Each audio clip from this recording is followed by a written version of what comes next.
There's a chance of a few thunderstorms this week, followed by what could be a cooler and drier first half of June. The time is 4:11 p.m. and it is June 3rd. Welcome to another update from Great Lakes Weather. Hope everybody's doing well today. This is likely going to be one of the few videos I put out during the month of June. I'm going to be quite busy working at this place. And this place also gets some pretty impressive storms. This is actually a video I got way back in like 2017. So a pretty impressive shot of an incoming thunderstorm as it makes its way over the tree line right there.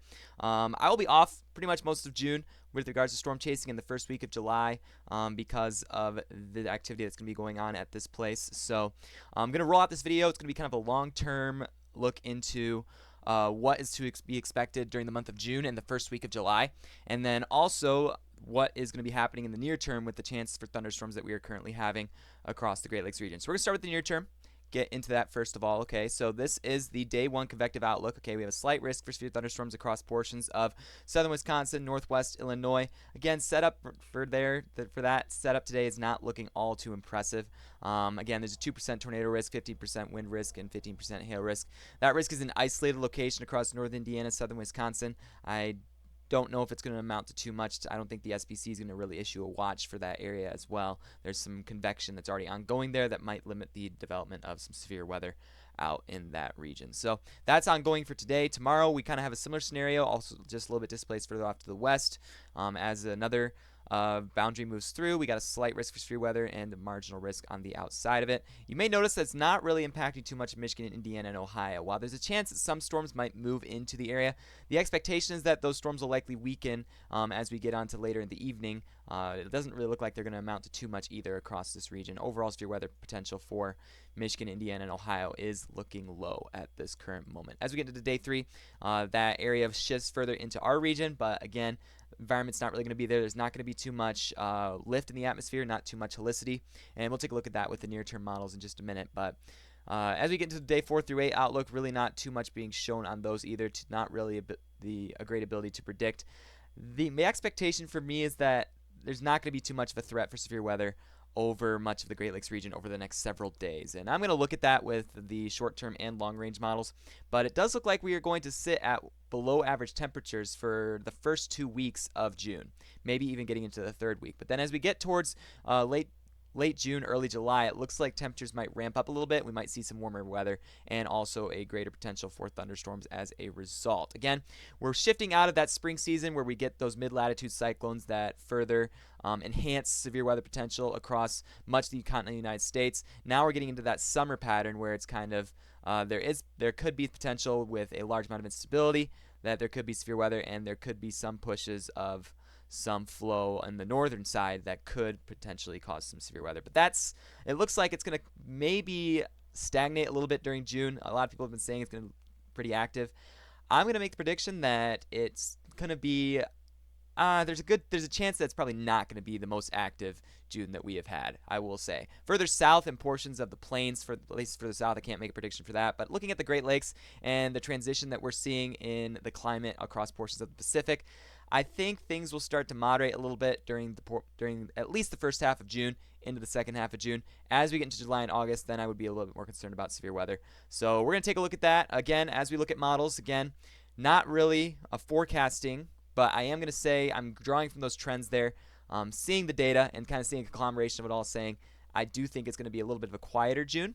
There will be, not to say that there will not be some instances of severe weather, because there usually always will be, but it looks like the chances of that are not as likely and not going to be as common. So good news, particularly for Michigan. Places further south in Indiana and Ohio might have better shots at seeing some thunderstorms as you get further south, but Michigan is looking better in terms of the severe weather threat. So let's go to the near term again. HRRR model kind of showing what exactly could roll through over the next couple of hours. You see that there could be the development of some storms across portions of southern Wisconsin. Get a sounding there. It does show that marginal severe potential, but again, doesn't look too impressive. You do have pretty saturated air right there, but in low cloud basis. But again, you do have a little bit of a cap that is being shown on this model as well. Good SRH, but again, if that cap is there, that could inhibit some thunderstorm development, and also you do not have very steep lapse rates present in the atmosphere as well. So with these, as they continue to move through, you notice that they will not really last as they try to get over the lake. They're going to struggle big time to get over the lake. I don't think they'll make it. So that's for tonight. As we get into tomorrow, you see some storms developing over portions of Illinois, and then you have an MCS likely ongoing across portions of the Midwest. You got Minnesota, Iowa included in that. Those could pack some damaging winds and hail. Not really too sure about the tornado threat with those. I think the tornado threat's going to remain relatively low. Again, your SRH is not even above 50, so really that threat is not too prevalent with these storms rolling through. As we go into the overnight hours on Tuesday, you see that these storms do eventually make it into portions of Indiana and western Michigan. Now, the threat of severe for these, again, not going to be too significant. You do see that this one puts out a marginal torr sounding. You do have better SRH, but again, not a ton of instability, not great lapse rates, elevated cloud bases. I don't really think that's going to be something to be too concerned about across portions of Indiana based in the HRRR. As we get to Wednesday, we are going to be eyeing it a little bit more carefully. In fact, let's go to the NAM, which is just starting to load in at this current moment. So we'll have to go back a run. But if you go to Wednesday and you get a little bit of a look at what Wednesday might look like, this is at Wednesday at 1 p.m. You do notice that the NAM is putting out a few clusters of cells across portions of Indiana. I think these will be a little bit further east. They'll likely start to develop across portions of western Ohio on Wednesday. You get a sounding out ahead of these. Again, you do have a torr sounding that is put out here. Again, your SRH is not too high, though, below 100 based on the NAM. You do have good CAPE, though, 2,500 joules and good surface level CAPE.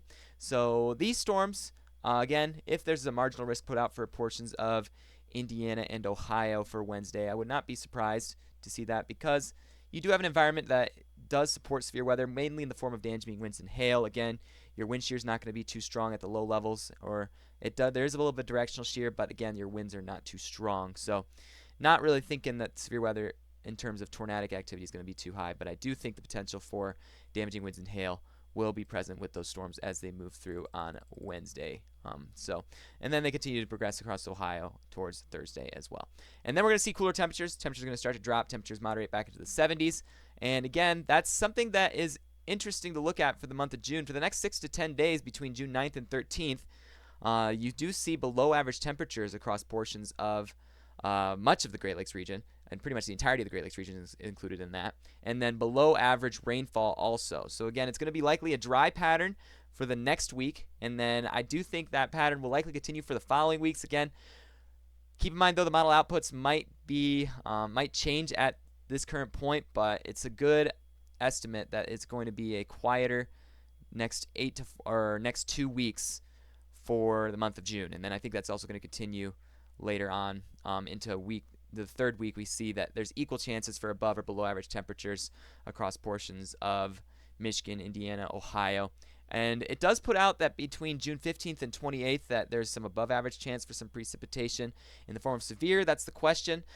Still some things, there's still going to be a lot to be trimmed out as we get to that point. Maybe I'll roll out another forecast update during mid-June at some point. But that is kind of the thing to watch out for. I think there's not going to be too many instances of intense severe weather across portions of the Great Lakes region in June. Let's go to the GFS and kind of get a more radar type of view on what could occur. Let me roll into the regional view real quick for the Great Lakes region. All right, so progressing forward, these are the systems that are going to be moving through Wednesday, and then as we get into Thursday and Friday, you do notice that a drier pattern tends to take shape. There might be some rain on Friday morning, early Friday morning. That moves out of the area, and we do see some instances of some developing storms based on the GFS on Sunday. But again, your temperatures are going to be cool, and the timing of these storms is not going to be too great to foster any severe weather potential. Really, I don't see too much happening across the northern tier of the Great Lakes region. The southern tier, you do see an interesting little cell popping up here across portions of Illinois. You get a sounding out ahead of that, though. It is marginal severe potential. You do have low SRH, and you have CAPE values of around 2,000. But again, really showing up as not too much strong wind shear with these storms that would move through during what the GFS is showing for the month of June. There's a low pressure system that tends to appear on the models here for June 11th. That's going to be displaced to the south across portions of Indiana and Ohio based on the longer range side of things. Could shift north, could shift south, but I do think might trend a little bit further to the south at this point. And again, A lot of this could change up to this current moment, but based on what I'm seeing here and also on this model, which is a good model for long-range trends, the CFS, I don't really see great opportunities for good thunderstorm events across the Great Lakes region. So that's my projection. I think it's not going to be too active. At least the first half of June is not going to be active. The second half of June, I would argue, is not going to be too active either. You might get more rain in the second half, but is it going to be severe? I'm not entirely sure if that's going to be the case. That's something to wait out for. I think the first week of July is when we start to see a little bit more of an interesting pattern start to develop. Got higher precipitable water values being shown in the CFS. Again, looking at this graphic, it's a one-run graphic. Not really the best one to look at. The better ones to look at here would be the 6-run mean. Okay, so this takes 6 runs, the past 6 runs of this model, compiles them into one group. So that's kind of what we're looking at here. But what we have here is the temperature anomaly. So the temperature change that is being projected by this model. Again, this model is very long range. It goes all the way out to July 2nd. So that July 2nd run, it kind of shows how temperatures could change during the month of June. Okay, so this is one of the models that is useful in coming up with these long range ideas. But what you see here across portions of Michigan, Indiana, Ohio, the Great Lakes is generally a cooler than average setup. Okay, so you see that blue, that's showing that the temperatures are likely going to be cooler than average, and that is again forecasted by the CPC as well. And it kind of settles over the eastern side of the United States, and then you start to see a little bit of transition towards the end of June, which is why I'm starting to say, hey, second week of June might have more precipitation in it. Severe weather potential, kind of in question. But that is what is being shown there. And then going back to cooler than average, possibly during that week. That's why it's there's kind of equal chances again. SPC there's kind of a question as to what exactly is going to unfold during that week there. Then we get towards portions of July where we start to see it build a little bit warmer on the warmer side across portions of the eastern United States. So again, that's kind of where I'm drawing this information from these different sources here. These sources are accessible to you as well, so you can take a look at these for yourself and kind of draw your own conclusions as to what exactly could come from this. But keep in mind, raw model data is not the best thing to use. It's good to look at forecasts from meteorologists, but again, you can interpret this data and kind of get an idea of, hey, this is what could possibly occur.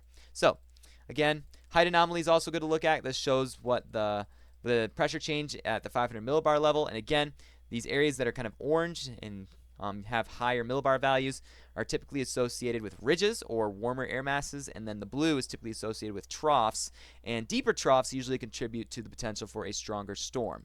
So you do notice that there is a deeper trough that settles over portions of the eastern United States on Monday, as we get into, or on Sunday, and then there's kind of just a cooler air mass kind of settling over this area during the second week of June. So that's sort of trending cooler, and then we start to see that build of warmer than average temperatures potentially as we get into July. So it doesn't really look to be too many volatile changes in the air pattern across portions of the eastern United States during this time period. So good signs. And again, another thing that draws me to the conclusion that it could be a cooler than average June, and also a drier, is that the fact that we are transitioning to a La Nina pattern. We've been in a strong El Nino for the past couple of months, and now we're starting to see that transition. We are in an ENSO neutral pattern, which is kind of a neutral, not too hot, not too cold, I guess you could call it, for the Pacific Ocean. And you can kind of see this band of cooler water starting to settle over the eastern portions of the Pacific Ocean. This is likely going to spread west and strengthen, and that is what's being forecasted by the CPC as well. Okay, so this graphic kind of gives you an idea of what they're projecting. They're projecting up through July to be a neutral pattern, an ENSO neutral pattern, which means that it's balanced. It's not really too, but the one thing with the transition though is that a quick transition can typically lead to an uptick in severe weather. But I think that uptick may barely hold off until July as we start to see a switch towards that La Nina pattern. A La Nina pattern shift generally contributes to more active fall pattern for severe weather across portions of the Great Lakes region. So I think that as we get into the second half of summer, going to want to watch the forecast pretty carefully for severe weather potential. So we'll have to keep that in mind. And again, it looks like La Nina will kind of hint and stick around until the winter time frame, and that typically can contribute to a drier winter, but could also lead to a colder than average winter as well. Better hurricane season. So if you live anywhere along the Atlantic, you're going to want to watch this setup very carefully because you could have some good hurricane setups for the next several months as we start to enter hurricane season. So that's pretty much all I got. It's kind of I know it's kind of bunched together, drinking out of a fire hose with regards to this video. That's what I'm observing. And again, all this information is available to you as well online. You can take a look at it yourself. Make sure to subscribe and stay updated. I mean, I'll be gone for a few months, or for a month, not a few months, but a month. So anything can change up to that current moment. I'll try to roll out some videos on the weekends if that's possible. But make sure to subscribe and stay updated. I will try to provide some updates on some of the weekends that I am out from storm chasing. So thanks everybody for watching. I will see you all later.